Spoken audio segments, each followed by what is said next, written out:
Tribun Batam mempersembahkan Mata Lokal Corner. Panggung politik membahas isu terkini di Kepulauan Riau secara lugas dan tuntas. Kali ini dengan tema Jurus pamungkas usai debat Capres. Wah, kita udah tahu nih kalau debat Capres sudah berakhir. Anies Caimin, Prabowo Gibran, dan juga Ganjar Mahfud MD sudah menuangkan gagasan mereka. Nah, laga Pilpres pun tinggal hitungan hari lagi. Apakah benar nanti cuma satu putaran nih? Atau jangan-jangan bisa lebih 2 putaran jadinya? Yang pasti tim paslon akan adu jurus pamungkas untuk mendongkrak banyak suara. Tapi ingat, gak boleh curang ya. Terus kira-kira apa ya yang jadi jurus pamungkas mereka? Karena pastinya publik mau pemilu melahirkan pemimpin yang berkualitas. Jadi kira-kira apa nih jurus pamungkasnya? Kita akan membahasnya di Mata Lokal Corner Kamis 8 Februari 2024 live di Facebook dan YouTube Tribun Batam pukul 14 waktu Indonesia Barat. Jangan lupa ya, Wai.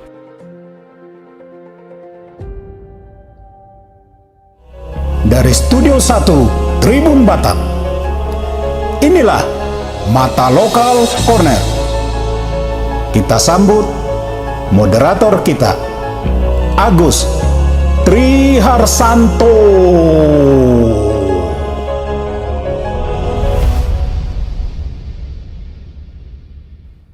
Tribuners, ketemu lagi di Mata Lokal Corner. Pekan ini suasana politik makin panas. Berbagai isu bertebaran. Padahal pencoblosan tinggal sepekan lagi. Dan tanggal 10 nanti adalah kampanye terakhir. Kita akan memasuki Minggu Tenang pada tanggal 11 sampai 14 pencoblosan nanti. Dan rangkaian debat Capres pun sudah berakhir. Anies Baswedan, Muhaimin Iskandar, Prabowo Subianto, Gibran Raka Buming Raka, dan Ganjar Pranowo Mahfud MD telah tampil. Dan namun yang saya rasakan suasana debat itu panas di awal, adem di akhir. Debat kelima relatif lebih dingin dibandingkan debat sebelumnya. Akan tetapi suasana politik itu cenderung memanas. Gelombang kritik dari sivitas akademika dari berbagai kampus bermunculan. Mereka mempertanyakan soal demokrasi dan menginginkan pemerintah netral.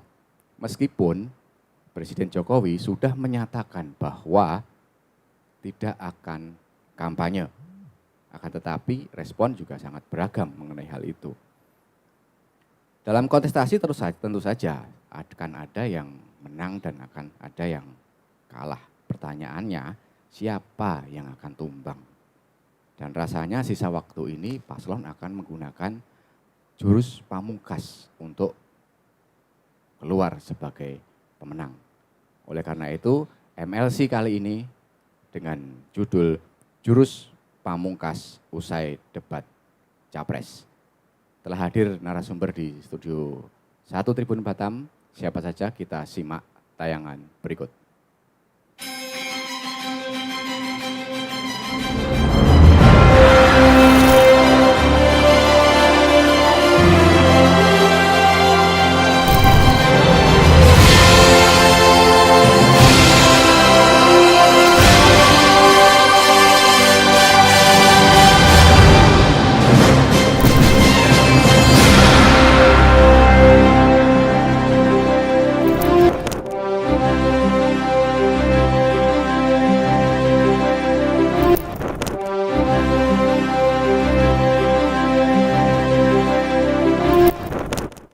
Baik Tribuners, saya akan menyapa dulu narasumber yang sudah ada di studio 1 Tribun Batam. Yang pertama ada Mas Purwantoro, Sekretaris TPD Anies Baswedan Muhaimin Iskandar Kepri. Selamat siang Mas. Bismillahirrahmanirrahim. Selamat siang Mas Agus dan semua pemirsa Tribun di seluruh dunia. Ayo. Akhirat enggak ya tapi ya? Dunia saja. Dunia. Dari tim 02, ini ada duo Agus. Yang pertama Mas Agus Wibowo, Direktur Kampanye TKD Prabowo Gibran Kepri. Selamat siang. Selamat siang. Assalamualaikum warahmatullahi wabarakatuh. Salam sejahtera, salam sehat buat semua. Terima kasih Mas Agus. Ya. Sama juga Agus undangannya. dan juga senior saya Pak Sahat, Bang Fendi, Mas Purwantoro, Mas Agus. Selamat siang semuanya juga pemirsa. Ya, ada Mas Agus Purwanto, Wakil Sekretaris TKD Prabowo Gibran Kepri. Selamat siang. Assalamualaikum warahmatullahi wabarakatuh. Ya, kembali lagi. Ini kita kompak kan? Sengaja memang biar kompak ya. Ya.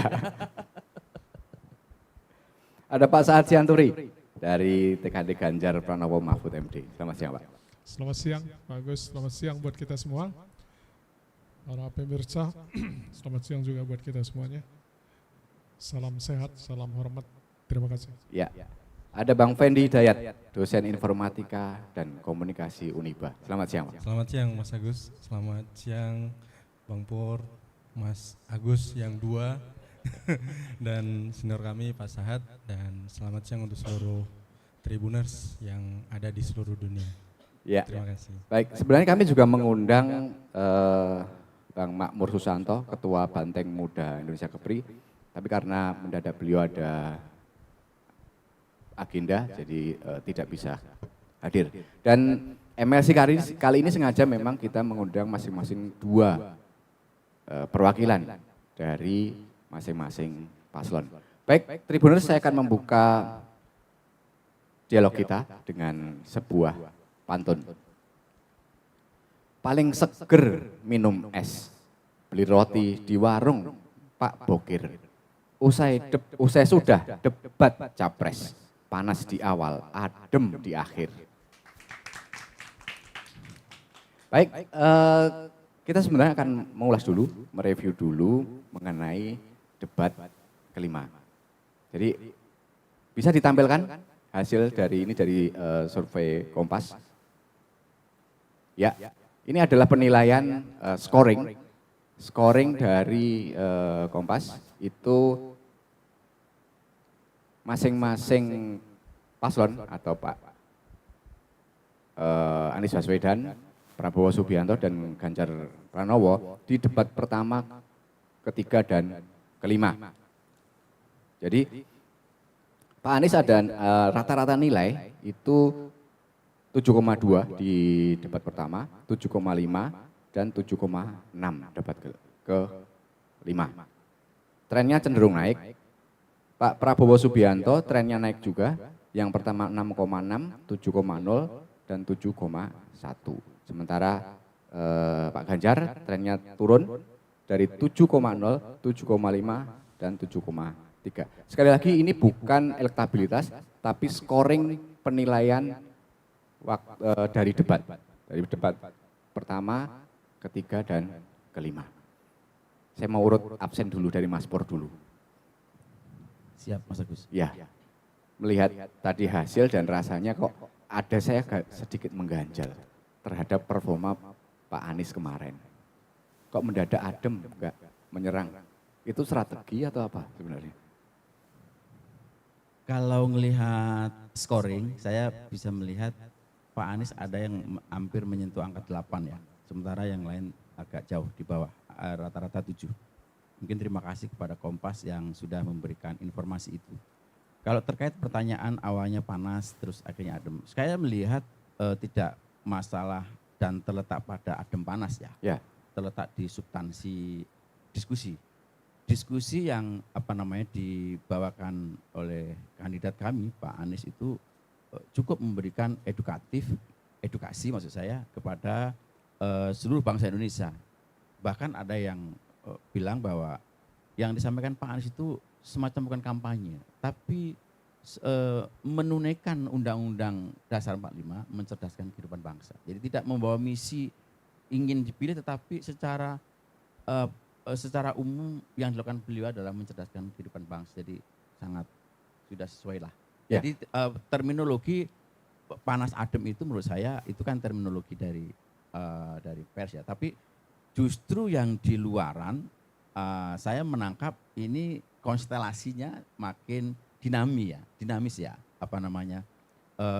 Mungkin di studio itu normatif barangkali mungkin saya bisa mewakili begitu, tetapi justru publik menyimpulkan bahwa debat-debat terakhir ini sudah mengarah kepada satu conclusion atau pemilihan masyarakat yang menurut survei dari EF Saiful Fatah, masih ada 14% yang masih belum menentukan pilihan. Dan kami mengambil poin itu Pak. Itu bisa dibuktikan di lapangan bahwa untuk menyongsong, kalau kami menyebutnya kumpul akbar di tanggal 10 Februari 2024 itu, ada sebuah, saya menganggap fenomena itu sesuatu yang luar biasa, saya menyebut begitu. Sampai pagi tadi Pak, sampai tadi pagi yang antri untuk mendapatkan tiket masuk ke JIS kita tahu sebagai legacy dari Pak Anies Baswedan saat menjadi gubernur, sudah 15 juta Pak. Ya. Ngantri Pak. Coldplay itu cuma 1,5 juta Pak. Ketinggalkan Coldplay. Sangat, saya sebut seperti itu. Dan bahkan memang awal-awal di hari Rabu itu dibuka itu beberapa menit sudah masuk 3,5 juta Pak. Padahal untuk di dalam itu JIS kapasitasnya 92.000. Nah semuanya akan di luar. Jadi dari animo yang ada di masyarakat luar ini itu mencerminkan bahwa apa yang disampaikan Mas Agus bahwa diskusinya dingin-dingin saja, ya mungkin di sudut pandang di awal ya, sudut pandang antara paslon dengan pertanyaan dari panelis ya, tetapi saat terjadi diskusi saya pikir sudah menunjukkan substansi yang lebih agak mengerucut Mas Agus. Apakah itu bukan strategi menghilangkan respon negatif di media sosial? Karena selama dari debat pertama, ketiga itu cenderung ofensif Pak Anies. Tapi ya sangat berbeda sekali kemarin itu. Bahkan beberapa kali menyambut dengan, terutama ya antara Pak Anies dengan Pak Prabowo, menyampaikan Pak Prabowo yang terhormat. Itu kata-kata yang mungkin disampaikan sekarang. Apakah itu cara untuk memikat suara atau mungkin dapat masukan-masukan ganti strategi lah misalnya. Karena kemarin responnya negatif misalnya begitu. Bisa jadi seperti itu ya, kita mengakui. Ternyata juga strategi yang lain ada yang minta maaf terus ya. Minta maaf terus, jadi enggak tahu apa strategi itu juga yang menjadi masukan dari tim susahnya masing-masing. Yang minta maaf siapa? Pak Prabowo Pak. Jadi padahal belum lebaran Pak.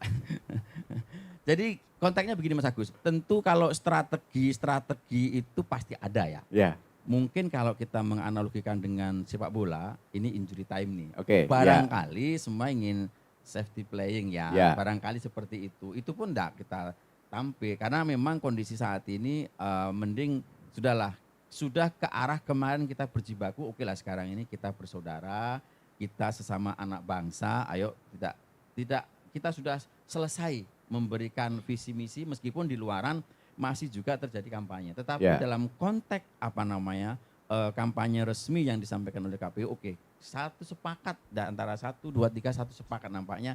Oke, kita ini sebagai anak bangsa, tujuan kita ingin membangun bangsa, jangan sampai ada terpecah belah, kita mungkin dingin-dingin, tetapi meskipun itu tidak menghilangkan substansi dari diskusi Mas. Ya, kira-kira nanti siapa yang akan tumbang?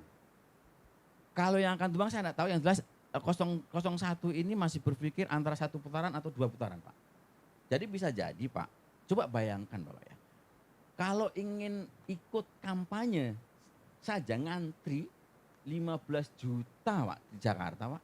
Itu taruhlah Jakarta kalikan 4 atau kali 3 seseorang itu bisa 60 Pak, 60 juta lah Pak itu tidur saja udah 60 juta Pak. Padahal kalau jumlah 208 juta Pak, itu berapa persen Pak? Ini saya itu enggak ngecap Pak, ini jujur. Jadi satu putaran nomor 1 menang?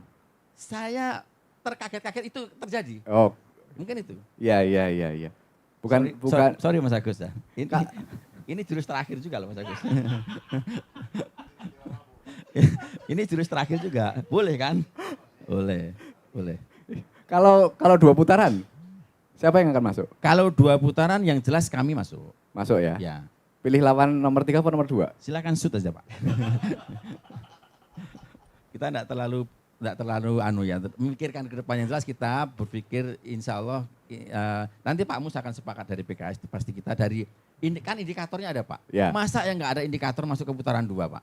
Sudah di demo sana sini, sudah di petisi sana sini, sudah digempur sana sini, nampak kok mulai berkurang itu kesulitan yang saya dengar di medsos Pak ya. Tapi bisa nanti dijelaskan oleh Pak Du Agus ini.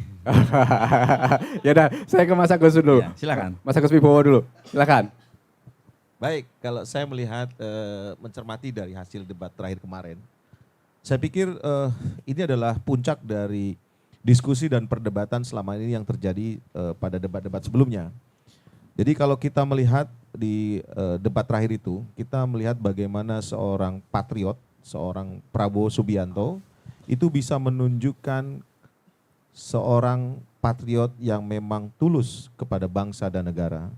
Di mana pada saat itu beliau mengucapkan terima kasih kepada seluruh presiden yang pernah memimpin republik ini. Termasuk juga mengucapkan permohonan maaf. Jadi bukan karena lebaran atau tidak lebaran, tetapi ini adalah fitrah seorang manusia. Ya kalau memang terlepas salah khilaf baik lisan ataupun tulisan, ya kita harus minta maaf duluan. Itu sifat jiwa seorang kesatria. Jadi kalau saya melihat perdebatan kemarin sudah cukup baik ya endingnya. Hanya tadi kalau saya melihat seperti tentang bagaimana pertempuran last battle nanti di tanggal 10, saya lihat kalau tadi 01 bilang sampai 15 juta yang akan hadir, saya pikir itu terlalu hiperbola ya. Hiperbola ya. Hiperbola, karena kita tahu kapasitas DKI Jakarta saja dengan jumlah penduduk yang hampir hanya sekitar 9 juta. Mungkin kalau 15 juta mungkin se-Indonesia ya mungkin mau mendaftar, mau hadir. Tetapi kan ada kapasitas keterbatasan juga, apalagi tanggal 10 itu adalah 01, 02, 03 juga semua akan berhimpun di Jakarta. Mungkin ya 1, 2, 3 dihimpun dihitung jadi 15 gitu. Itu wajar ya Mas Pur ya. Jadi gabungan total sebenarnya 15 bisa itu. jadi gitu. Tapi apapun itu bagian dari strategi. Nah terus terkait dengan apa yang akan dilakukan sebagai tindakan jurus pamungkas. Ya. Kalau kami dari 02 yang pertama tetap akan memprioritaskan menyampaikan tentang gagasan, tentang ide. Bagaimana membangun bangsa dan negara ini menjadi lebih maju dan lebih sejahtera. Itu yang pertama. Kemudian yang kedua, kami juga harus melakukan politik kampanye yang santun, yang transparan dan kredibel. Artinya tidak menyebarkan hoax, ya, kemudian politik adu domba, kemudian melakukan penggiringan opini yang sifatnya bisa menimbulkan perpecahan. Jadi memang kalau tadi disampaikan tentang dinamika polemik sekarang Civitas Akademika menyampaikan pendapat, saya rasa itu wajar-wajar saja, bagian sebagai social control, tetapi tidak bisa dijadikan sebagai parameter. Karena toh pada akhirnya setelah mereka melakukan deklarasi atau petisi, kemudian diklarifikasi oleh rektornya masing-masing. Nah, jadi ini buat kami juga masih menjadi bahan sebuah analisa gitu. Betul enggak memang ini adalah atau sebuah gerakan terstruktur yang memang dipersiapkan. Nah, jadi kalau kami tetap berfokus pada beberapa hari injury time ini adalah tetap dengan menyampaikan hal-hal yang baik, program-program yang memang terstruktur, program-program yang memang ingin disampaikan dan ingin dicapai oleh 02, oleh Pak Prabowo dan Gibran ketika beliau nanti mendapatkan mandat kepercayaan dari rakyat untuk menjadi presiden dan wakil presiden di 2024 ini. Ya, tetap yakin satu putaran. Satu putaran sampai hari ini, itu yang kami yakini. Kalau persepsi 2 putaran, ya, kemungkinan sudah mempersiapkan. Artinya kita tetap, kita harus prepare. Ya. Kondisi yang terbaik dan yang terburuk. Tetapi berdasarkan parameter dan indikator serta analisa yang kita lakukan, kita yakin kita dapat satu putaran. Nanti kalau di pertimbangannya hanya berdasarkan survei, nanti debatable. Ya. Karena katanya surveinya dibayar, bahkan sudah ada gerakan untuk memenjarakan para surveyor ini. Ini kan luar biasa gitu. Tapi apapun itu, kami tetap berusaha, berjuang untuk tetap satu putaran. Tetapi kalaupun memang harus 2 putaran, kami juga tetap siap untuk melaksanakan 2 putaran. Ya, baik. Pak Sahat. Performa debat, Pak. Dan kemarin Pak Ganjar yang agak di terakhir, di closingnya. Ya. Ada sedikit hentakan kemarin itu. Terima kasih. Sebagai topik kita kan jurus pemungkas Ya. usai debat. Artinya apa yang akan kita perbuat setelah selesai debat kemarin. Ya kami 03 tetap bersosialisasikan apa yang akan kita perbuat nantinya. Itu usai debat tetap kita mensosialisasikan apa yang kita akan perbuat nantinya apabila 03 memang yang menjadi pemimpin negara ini.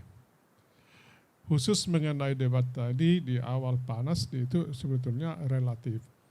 Kenapa saya sebutkan relatif? Di debat kedua, capres nomor 1 dan nomor 2 itu selalu alot 1 dan 2 out ya. Ya, saya kira kita masih ingat lah, Ya. Pak Ganjar menjadi penengah. Jadi ya di debat ketiga capresnya tidak ada lagi yang mau ditengahin, jadi kalem ininya. Artinya kalau ada dua yang berantem, kita yang merelai, yang nggak berantem lagi mereka, nggak mungkin lagi kita ini kan, kira-kira begitu. Dan dari awal juga 03 saya kira selalu memang kalem ininya. Tapi kalau memang materi debat selalu dikuasai. Dan di 03 kemarin memang materinya, di debat yang ketiga kemarin materinya pun memang tidak ada yang harus diperdebatkan. Kalau di 2 kan memang betul-betul mengenai sembako dan lain sebagainya. Jadi ada yang akan dibahas tentang itu. Ada yang tentang keamanan dan lain-lain. Jadi ada yang akan ditanya terhadap itu. Jadi memang dari awal kita juga siap untuk ini, bukannya direncanakan debat ini panas, debat kedua nanti akan dingin, debat ketiga akan dingin. Itu enggak. Ya, Mungkin ada itu. perbedaan kemarin yang dari Pak Ganjar dengan Pak Prabowo mengenai makan siang gratis dan internet gratis. Sempat terjadi sedikit argumen lah. Responnya gimana, Bang? Pak Ganjar mengkomentari tentang makan siang gratis buat orang tua dan anak-anak. Ya, Yang dikomentari oleh Pak Ganjar bahwa itu udah terlambat. Karena untuk stunting ya. yang dibutuhkan mulai dari mengandung, yang butuh susu dan lain sebagainya. Dan kenapa memang internet yang kita fokuskan? Karena zaman sekarang ini sudah akan menuju digital. Jadi untuk makan siang itu bukan mendidik, malah meninabobokan. Sekarang kita ini kalau dikasih makan siang gratis, makan malam gratis, mungkin kita nggak perlu lagi mikirin kerja. Tapi kalau dipersiapkan sarana, kita akan mempersiapkan dan akan melaksanakan tugas-tugas kita, akan bisa melangkah ke depan. Jadi kalau makan siang aja nggak kita pikirin lagi buat besok. Tapi kalau internet yang disiapkan, karena zaman ini sudah harus menuju ke sana, Pak. Ya. Mungkin ke depan nggak perlu lagi bangunan yang mewah, yang ini. Seperti Pasar Tanah Abang, itu udah berapa kali saya sebut. Mereka udah mengeluh. Ya. Penjualannya secara manual sudah jauh drop. Malah yang pembeli yang online yang banyak. Jadi butuh memang internet seperti di Natuna.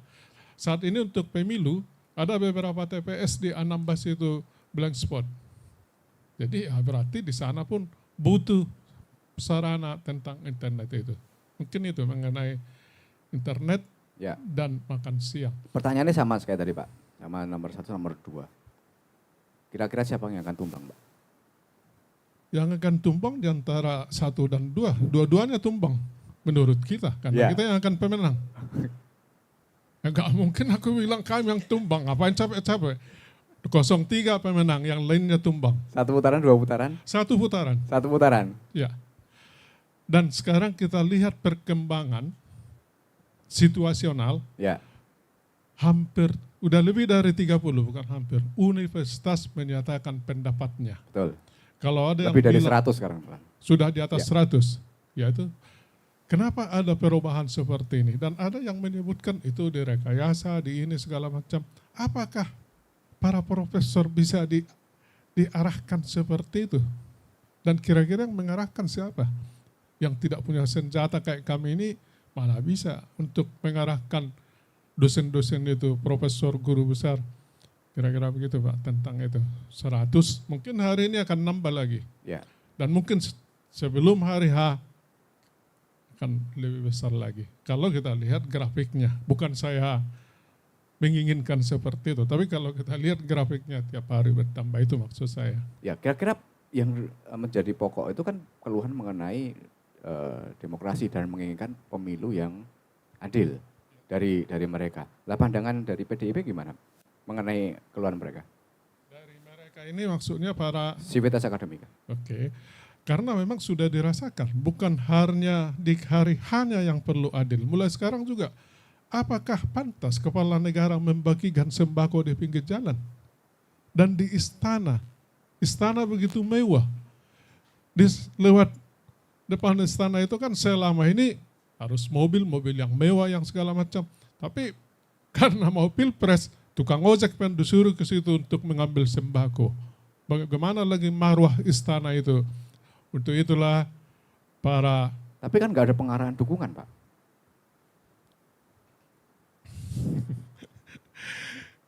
Saya kira kalau kita sebutkan tidak ada pengarahan sudah kurang pintar mungkin kita kalau itu kita sebutkan. Di DKI, pejabat gubernur membagi sembako di tribun atau di mana tadi aku baca itu. Memang nggak disebutkan. Tapi kantong sembakonya warnanya sudah persis sama. Begitu ada yang menerima karena dibuat begini, wajahnya langsung begitu. Nanti aku tunjukin ke Bapak lah. Jadi kantong sembakonya udah identik ke sana. Apakah pengarahan untuk orang dewasa ini harus jelas-jelas? Pilih nomor 3 kira-kira begitu. Saya kira dari cara duduknya juga, dari cara ngomongnya sudah bisa lah dipahami orang. Untuk itulah harapan kita semuanya di samping jujur, adil, netral, ini yang kita harapkan. Baik. Mungkin itu. Terima kasih. Terima kasih. Baik, saya ke Pak Musulu. Nanti. Soal kita review debat kemarin. Review debat kemarin, penampilan Pak Anies cenderung lebih soft, lebih adem, tidak ofensif seperti debat-debat sebelumnya. Gimana reaksinya?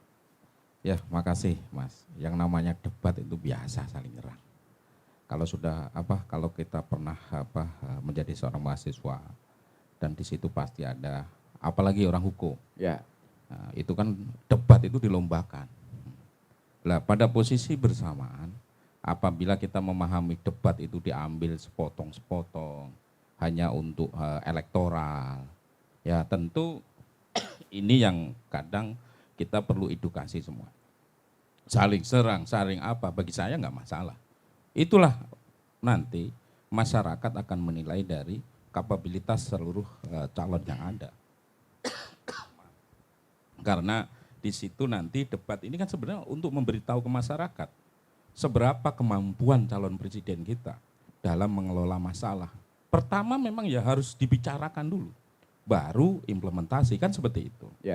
Tapi pada bersamaan mungkin ada beberapa yang di sisi lain ya saya juga mengkritisi juga nih 02 ya.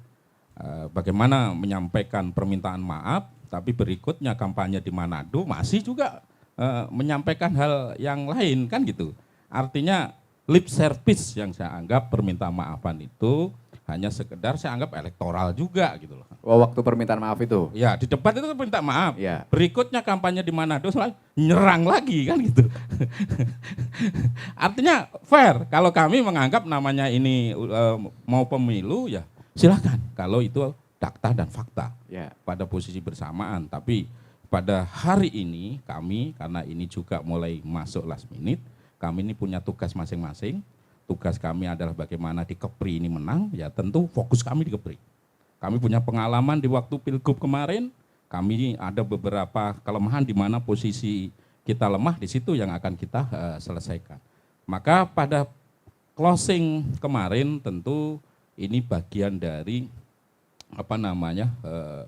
sebuah pertunjukan bagi saya, debat yang di closingnya memang ya sama-sama saling memuji walaupun terakhir 03 tetap menghantam Pak Prabowo kan. Pada posisi ya sah-sah saja bagi saya. Kami kalau di kampus selalu bisa debat, bahkan makin menyerang itu makin asik gitu. Tapi kemarin saya lihat Pak Anies kayak ada menahan sesuatu yang nggak dikeluarkan kemarin itu. Ya kalau saya bukan bisa menilai itu ya, apa yang sesuatu yang bisa nggak dikeluarkan. Tapi kalau kami melihat perdebatan itu hal yang biasa bagi saya. Karena dengan perdebatan itu akan muncul-muncul ide dan gagasan. Dan kalaupun ada yang menyerang, tinggal kita memahami apakah menyerang itu seperti apa. Seperti itu. Saya itu Mas. Ya, apa sepakat tadi dengan Mas Pur? 1 putaran, 2 putaran? Oh kalau saya mungkin berbeda mungkin. Kita kan harus menghitung ya. Target gimana? 1 putaran ya. Tapi melihat situasi dengan kondisi yang ada, pada posisi kemungkinan 2 putaran. Kok nggak kompak Mas Pur? Bukan tidak kompak, Ya. tapi namanya politik itu sudut pandang yang berbeda. Oh, sudut pandang berbeda. Ya. Mas Agus, sekarang dijawab tadi. Minta maafnya cuma di debat aja, habis itu nyerang lagi di luar katanya. Ya, yang pertama begini, minggu yang lalu kan sudah saya sampaikan ya, Ya, terkait dengan visi misi ketiga paslon dalam hal pendidikan, kesehatan, dan seterusnya yang menjadi agenda debat kemarin itu adalah semuanya sama, tidak ada yang berbeda. Karena poinnya adalah ini debat kemarin itu adalah yang berkaitan dengan apa yang dirasakan langsung oleh rakyat. ya. Jadi tidak akan ada perbedaan. Makanya minggu yang lalu saya mengatakan bahwa tidak akan ada perubahan dan tidak akan saling serang karena tujuannya sama. Itu yang pertama yang kita. Makanya pas waktu kemarin berdebat saya sudah tidak kaget. Memang yang kaget cuma satu, tidak ada serang menyerang itu aja gitu. Tapi kalau masalah visi misinya saya yakin semuanya sama. Yang kedua adalah kita ngelihatnya begini. Nilai misalkan tadi yang disampaikan oleh Kompas memberikan nilai semuanya rata semuanya 7, ya 71, 7 berapa, 73 tertinggi. Ya. Artinya bahwa kemudian penilaian di masyarakat juga sama. Mereka menganggap ketiga-tiganya adalah orang yang layak untuk menjadi pemimpin di Indonesia. Kan itu. Yang harus kita akui bahwa di hasil terakhir ini menunjukkan tiga-tiganya punya kapasitas yang diakui oleh rakyat Indonesia. Dan kita ngakui selama proses kampanye ini ketiga-tiganya juga cocok lah untuk jadi pemimpin. Tetapi presiden yang terpilih ya tetap Prabowo dan Gibran sebagai wapresnya, kan begitu, itu menurut kita. Dan kalau ada pertanyaan tadi kenapa harus ada permintaan maaf dan sebagainya, justru kita menganggapnya inilah confident-nya Pak Prabowo kali ini bahwa hari ini adalah hari di mana kemudian yang pertama menjaga rekonsiliasi. Beliau menyampaikan berterima kasih kepada presiden-presiden yang lama. Berarti kan beliau ingin melanjutkan agar negara ini tidak kemudian keluar dari track, dari jalur rencana pembangunan dari awal negara berdiri. Yang kedua kemudian meminta maaf kepada seluruh stakeholder, kepada Capres 01 dan 03, itu juga bagian bahwa tidak ada lagi yang harus kemudian kita pikirkan. Ke depan kita harus berpikir setelah selesai pencoblosan ini, maka yuk kita bareng-bareng. Itu adalah jiwa besar yang dimiliki oleh Pak Prabowo. Duanya kan tidak pernah ada minta maaf kan?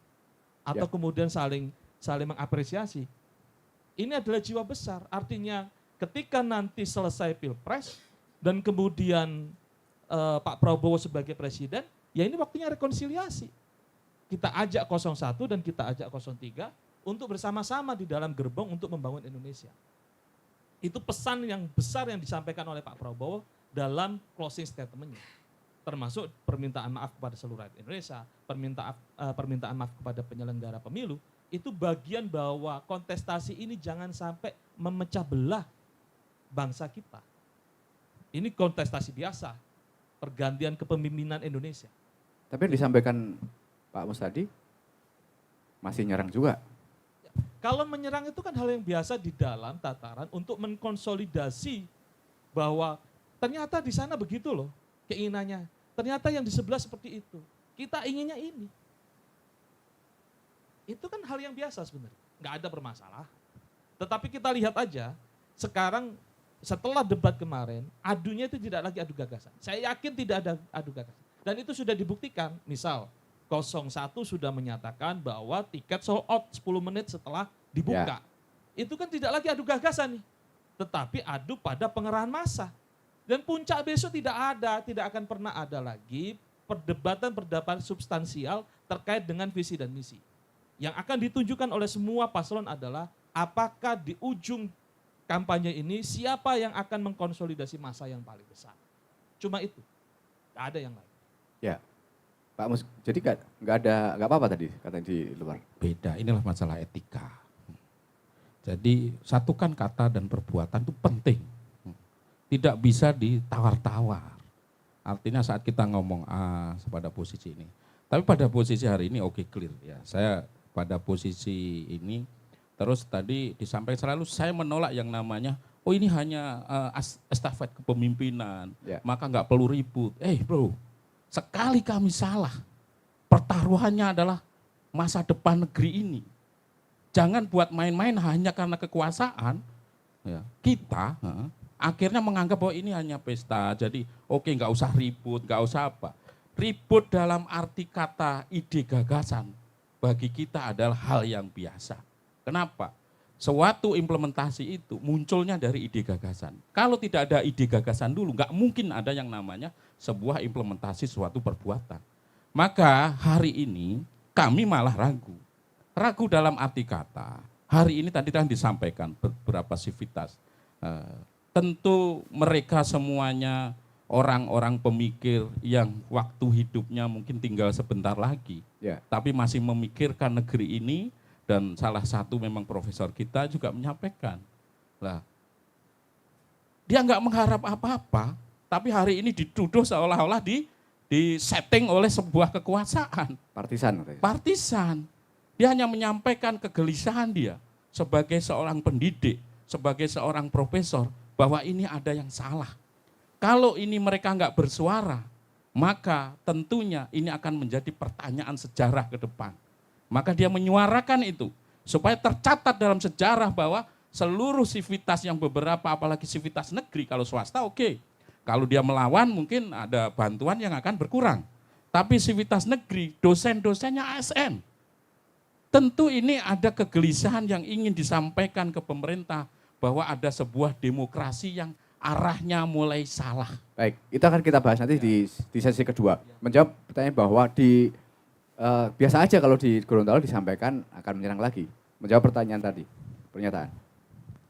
Saya rasa yaitu satunya kata dan perbuatan tak ada. Ya, baik. Saya sebelum lupa Mas Agus, saya mengomentari dari Mas Agus juga, sesama Mas Agus di Larang Milik. Jadi kalau beliau menyampaikan bahwa di last minute ini sama cara kerjanya, saya justru berbeda, Pak. Kenapa begitu besar animo masyarakat untuk ikut di JIS? Karena mereka tahu akan ada hal-hal perubahan, Pak. Kalau hanya ingin mengetahui bagaimana nanam singkong, tumbuh jagung, bagaimana minum susu dan makan siang gratis, enggak menarik, Pak. Itu silakan dijawab. Ya, dijawab dulu sebelum nanti ke Bang Fendi. Oke, terima kasih. Rundingan aja tuh.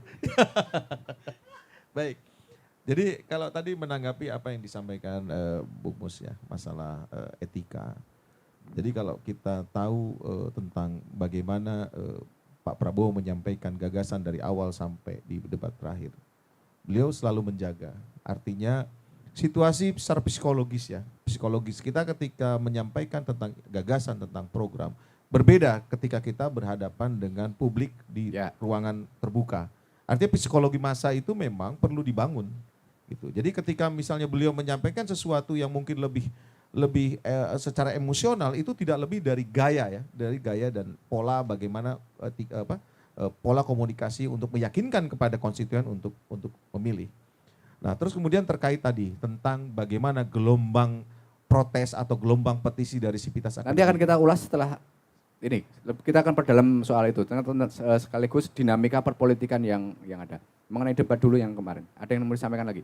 Baik, kalau saya rasa debat kemarin sudah cukup baik, signifikan. Hanya memang kalau kita melihat seperti disampaikan Bung Agus tadi, memang kita lebih banyak berfokus pada tentang bagaimana mensejahterakan masyarakat melalui program-program yang disampaikan, terutama masalah makan gratis dan internet gratis. Jadi saya rasa sudah cukup substantif lah apa yang disampaikan di debat terakhir itu. Ya, baik. Pak Fendi, catatannya nih dari akademisi. Setelah melihat kegaduhan ini, apa catatan? Baik, mungkin izinkan saya berpantun dulu Mas Agus. Oh, silakan. Berpantun kan. Gula ikan sedap disantap. Cakep. Disantap dengan jus tomat. Mata lokal memang mantap, memberikan edukasi politik bagi masyarakat. Oke. Baik, ini sangat luar biasa ya. Memang kalau kita melihat performa debat kemarin sedikit anyep.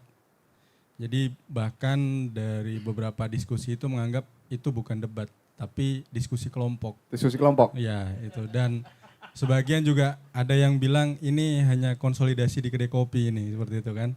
Tapi memang itu wajar Mas Agus, karena dari beberapa tren data kita bisa melihat ada beberapa faktor yang membuat kenapa debat kelima itu atau debat terakhir itu kondisinya seperti itu.